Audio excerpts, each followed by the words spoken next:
আসসালামু আলাইকুম। আমি engineer Mohammad Tauhidur Rahman, DM architect design and কনসালটেন্টের পক্ষ থেকে সবাইকে জানাই শুভেচ্ছা এবং অভিনন্দন।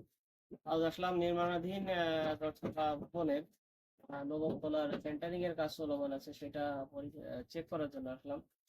আসলে সেন্টারিং চেক করা হচ্ছে খুবই একটা গুরুত্বপূর্ণ বিষয়, তার কারণ বেশ কিছু বিল্ডিং এ ইদানিং দেখা যাচ্ছে যে সেন্টারিং ভেঙে পড়ে যাচ্ছে আর কি ঢালাই চলাকালীন সময়।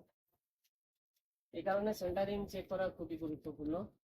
বিশেষ করে যে বাঁশগুলো ব্যবহার করা হয়, এই বাঁশগুলো দেখতে হবে কোথাও ফাটা আছে কিনা, এবং হচ্ছে বাঁশগুলো পুরাতন হয়ে গেছে কিনা। যেটা অনেক সময় দেখা যায় যে বাঁশ ভালো আছে কিন্তু টেম্পার নষ্ট হয়ে গেছে, মানে এই ধরনের বাঁশ কিন্তু ব্যবহার করা ঠিক না। যে এই ধরনের যে বাঁশ, এই ধরনের বাঁশ সেন্টারিং ব্যবহার করা ঠিক না। এই বাঁশগুলো যেখানে সময় ফেটে যেতে পারে, এই ধরনের বাঁশ ব্যবহার করা থেকে থাকতে হবে। এবং বাঁশগুলো 2 ফিট, 2 ফিট সেন্টার সেন্টার, একটা বাঁশের থেকে আর একটা বাঁশের দূরত্ব 2 ফিটের বেশি হবে না। যেমন এই বাঁশ এবং এই বাঁশের দূরত্ব হচ্ছে 2 ফিটের বেশি হবে না। এগুলো সবসময় খেয়াল রাখতে হবে।